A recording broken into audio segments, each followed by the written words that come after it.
Picture this. A couple in their late 60s sells the family home in Sydney for $1.4 million. Dollars.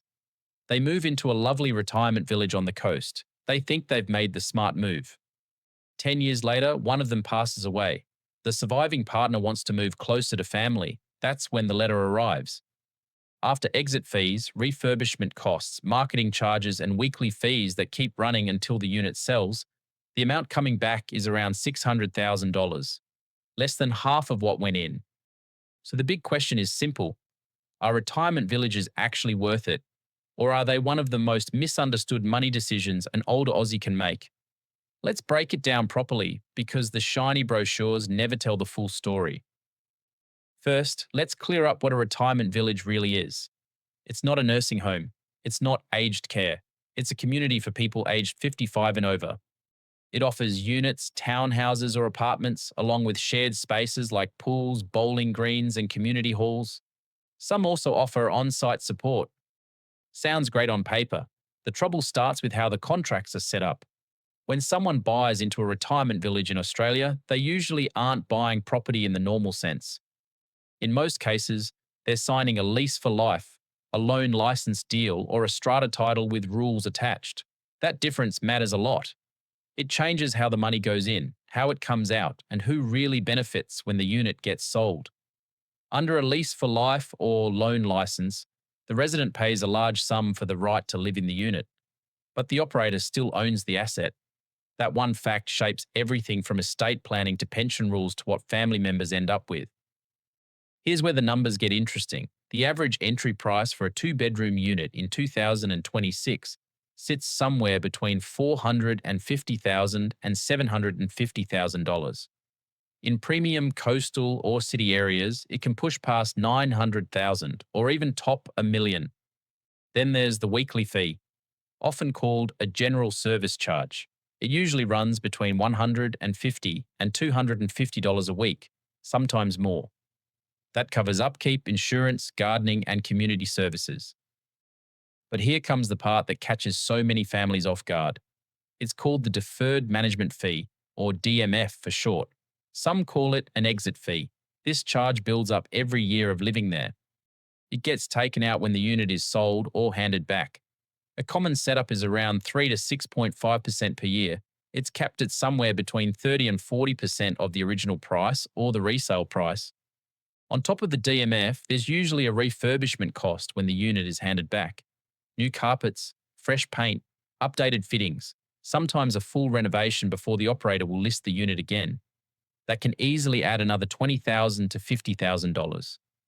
Then comes selling costs, marketing fees, and in many contracts, weekly fees that keep charging the resident or the estate right up until a new buyer moves in. In a slow market, that can drag on for a year or longer. And here's the part that hurts the most. In many Australian retirement village contracts, the operator keeps most or even all of the capital gain.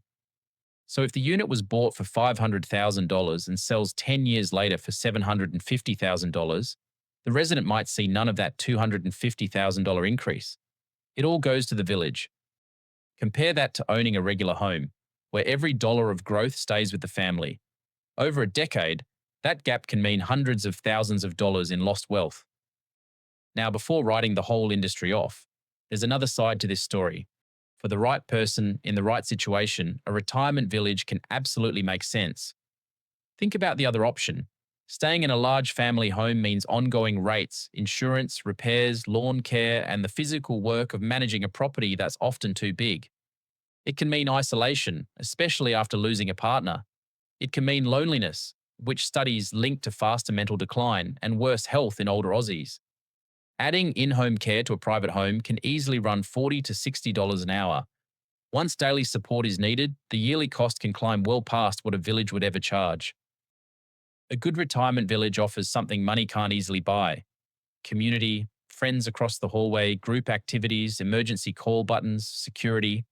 A lifestyle where the lawn gets mowed by someone else and the roof gets fixed without a call to a tradie. For someone who values that and who understands the trade-off going in, it can be worth every dollar of that deferred fee. The real problem isn't retirement villages as an idea. The problem is unclear contracts. and pressure from operators on people who are grieving, downsizing under stress, or not ready to decode a 100-page legal document.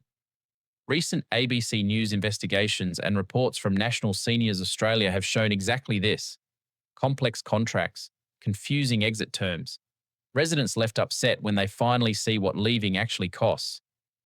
Now, here's the genuinely good news, and this is a big shift. 2026 has become the biggest year for retirement village reform in Australian history. In Western Australia, new laws are now in force. Operators must pay exit entitlements within 12 months of a resident leaving. In South Australia, a new framework started on the 2nd of February 2026. It tightens disclosure rules and contract standards. In Victoria, the Retirement Villages Amendment Act 2025 came into effect on the 1st of May 2026. It's the biggest overhaul of Victorian retirement village law in decades. It brings stronger protections, clearer documents, and a rights-based framework for residents. But even with these reforms, the terms already signed by thousands of current residents still stand. So anyone thinking about a village today still needs to read every clause carefully.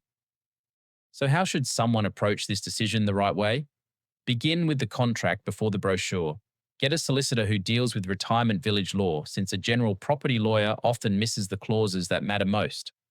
Ask for a full estimate of exit costs based on different lengths of stay: 5 years, 10 years, 15 years.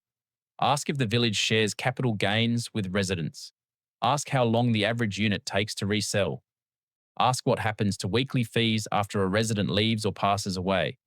And ask for the actual dollar amount that would come back if the unit was sold tomorrow. Also ask for the last 3 years of budget statements. Rising service fees can hit residents on fixed incomes harder than almost anything else in the contract.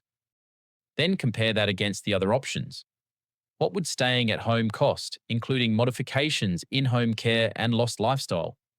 What about a smaller freehold townhouse in the same area with no exit fees at all and full capital gain? Or a land lease community, which has become one of the fastest growing options in Australia in 2026? These offer a middle ground between full ownership and a traditional village. Sometimes the village still wins, sometimes it doesn't. But the choice should be made with a spreadsheet rather than a sales pitch over tea and biscuits. Financial freedom in retirement isn't just about how much has been saved. It's about protecting what's already been built. A family home in Australia is often the single largest asset a household will ever own. Handing over a big chunk of it under a contract that wasn't fully understood is a mistake that echoes across generations. It directly affects inheritance and the future security of children and grandchildren. The bottom line is this: retirement villages are neither a scam nor a magic fix. They are a lifestyle product with a real cost, and that cost can be fair or brutal depending on the contract, the operator, and the resident's situation. The 2026 reforms have improved the landscape, though they haven't removed the need for careful research. Go in informed, negotiate hard, get proper legal advice, treat it like the 6 or 7-figure decision it actually is. If this breakdown helped bring some clarity, do me a favor and hit the like button, subscribe to the channel, and turn on notifications so you don't miss the next one. I'll see you there.